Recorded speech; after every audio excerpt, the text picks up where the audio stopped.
eu tenho algo muito objetivo da parte de Deus. Deus me deu uma direção, uma resposta.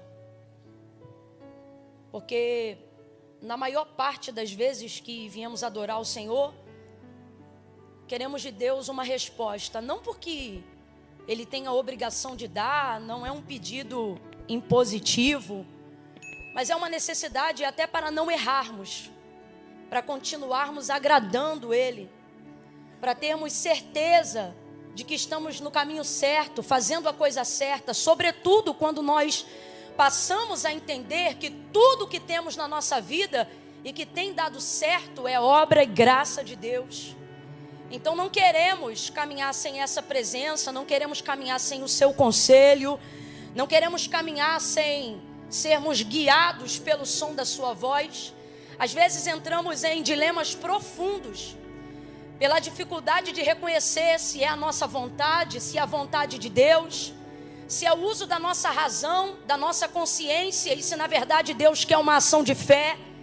E se quando quer uma ação de fé, se estamos caminhando para onde Ele está apontando, ou se estamos sendo ousados demais e podemos errar, talvez sendo guiados pela vaidade, pelo ego, de querer viver algo grande, de querer contar um milagre extraordinário, quando tudo isso precisa habitar na tricotomia do nosso ser, né?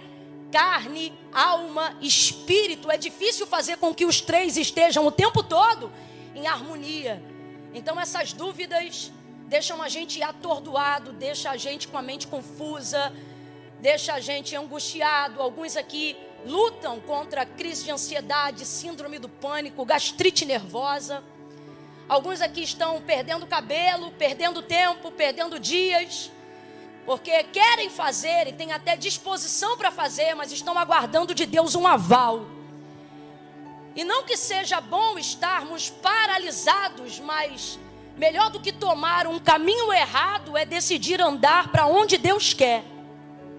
Deus não perde tempo, Deus não perde viagem. Enquanto eu ministro aqui, Deus fala comigo que essa noite é noite de resposta, porque muitos corações estão ansiosos. Mas não é porque tem pressa de que Deus faça, é porque se sentem num estado de letargia profunda por não saberem o que agir, o que fazer, já que alguns aqui já alcançaram a maturidade da fé e entenderam que não querem mais usar o seu tempo para errar, não querem mais usar o seu tempo para tentar. E é tão bom quando a gente alcança esse nível de maturidade. Por quê? Porque você começa a ver outros andando, outros correndo, enquanto você aprende a esperar. E é nesse processo de espera, onde por mais que você esteja um tanto quanto angustiado e quem sabe até ansioso, mas muitas vezes em condição de obediência. E por que que a ansiedade vem? Porque você não está esperando com paciência, mas ainda assim está esperando. Mas é complicado esperar quando eu tenho potencial. É complicado esperar quando eu tenho sonho. É complicado esperar quando eu tenho desejo. É complicado esperar quando eu quero ter um plano de execução. É complicado esperar quando eu acredito que eu posso fazer as coisas que Deus disse que eu faria. Ainda que não haja em mim toda a capacidade, mas há em mim toda a fé que eu preciso para que Deus execute essas coisas. Então logo vem a pergunta: por que que não está acontecendo? Por que que minha vida não está andando? Por que que os sonhos não estão se realizando? E por que as coisas não estão na velocidade do poder que Deus tem para fazer? Isso vai deixando a gente angustiado, ansioso, perturbado. E aí, para completar ainda, o advento da internet e a mídia social vai colocando a gente, por mais tanto que pareça, todos em estado de comparação contínua. Os outros estão andando, os outros estão crescendo, os outros estão exercendo seu ministério, os outros estão pregando, os outros estão cantando, os outros estão abrindo empresa, os outros têm um ministério de intercessão consolidado. Olha como aquela irmã é de Deus, olha como aquele irmão é de Deus, olha como a vida dele está andando, como a empresa dele está andando, como a casa dele está andando. Enquanto isso tem alguém falando a mesma coisa de você. Afinal, ninguém posta o que dá errado. Sua vitrine também é linda. E isso vai gerando na gente uma ansiedade tão grande. E aí Deus falou: diga que essa noite é noite de resposta. Duas verdades. Primeira, aprenda a esperar com paciência.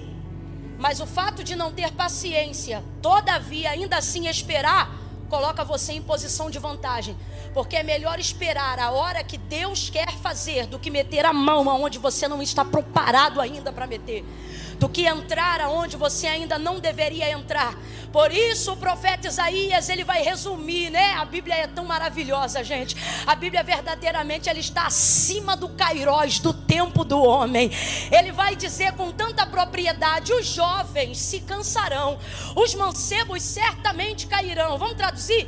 Os jovens vão querer velocidade, e na paixão e na força da sua vida e da sua carne, vão meter a mão, vão meter as próprias forças, vão ir com o peito, com a raça. Afinal, esse é o vigor da mocidade. Só que eles vão se cansar. Por quê? Porque vão descobrir, irmão, que nem tudo é no peito e na raça, nem tudo é na tua vontade e no teu querer, sobretudo na vida daquele que serve ao Senhor. Aí ele diz assim: e os mancebos certamente se fadigarão. Em outras versões dirão: certamente cairão. Quem são os mancebos? Os mais novos que os jovens. Só que na verdade ele não está falando de idade, ele está falando de temperamento. Na verdade ele não está falando de idade, ele está falando de velocidade. Na verdade ele não está falando de idade, ele está falando de quem tem pressa. Ele está dizendo de quem quer alcançar resultados rápidos. Ele está dizendo de quem por imaturidade não tem condições de esperar. Então ele vai resumir isso no vigor da juventude, da mocidade, e vai dizer: os jovens certamente se cansarão, os mancebos certamente cairão. Mas ele continua o texto e ele diz: mas os que esperam, mas os que esperam no Senhor renovarão as suas forças. Oh meu Deus, é noite de renovo. Levante a tua mão. Deus te trouxe no Aviva de terça-feira para recuperar as suas forças. Ele está dizendo: quando eu não te sento, eu não estou te mandando parar, eu estou te mandando esperar. Quando você espera, você está confiando em mim. Não diga que não está acontecendo nada só porque você não está fazendo nada. Jesus disse: eu vou para o meu Pai, porque meu Pai trabalha e até agora eu também trabalho. Deus está dizendo: ei, você pode esperar. Quem não espera sou eu. Eis que não tosquenejará nem dormitará o guarda de Israel. O Senhor é quem te guarda. O sol não te molestará de dia, nem a lua de noite. O Senhor guardará a tua alma, Ele guardará a tua entrada e a tua saída, desde agora e para sempre. Camila, eu não entendi.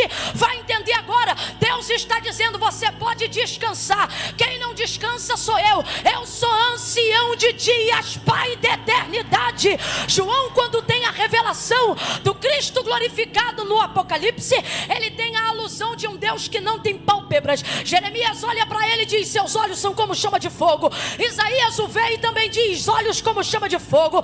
Ezequiel vê uma roda com vários olhos que não fecham e também os assemelha como chama de fogo. Daniel tem a revelação das 70 semanas e vê o Filho do Homem com olhos como chama de fogo, ainda que não saiba que é ele. João é arrebatado na ilha de Patmos e vê, e ele diz: e eu vi, e os seus olhos eram como chama de fogo. Não entendi. É a alusão de um Deus que não tem pálpebras, por isso ele não pisca, não tosqueneja, não se cansa. Está cansado porque não está confiando, está esgotado porque não está descansando.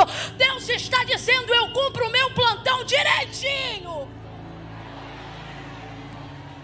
É você que não está entendendo a necessidade de esperar. É você que não está entendendo que esperar e não fazer nada não é a mesma coisa. Veja uma pessoa parada no ponto de ônibus. Ela está sem fazer nada? Provavelmente está indo para o trabalho, está voltando para a escola, sei lá, para algum lugar. Ela tem destino, ponto de partida e de chegada. Quem está entendendo, diga amém. Só que quando você vê, ela está ali parada. A impressão que você tem é que ela não está fazendo, mas ela está. Bota ela na hora errada para ver se ela pega o ônibus. O que é momento de espera? É aguardar a hora para não perder o propósito, o ônibus, o destino, o caminho, a vocação, o que Deus te confia.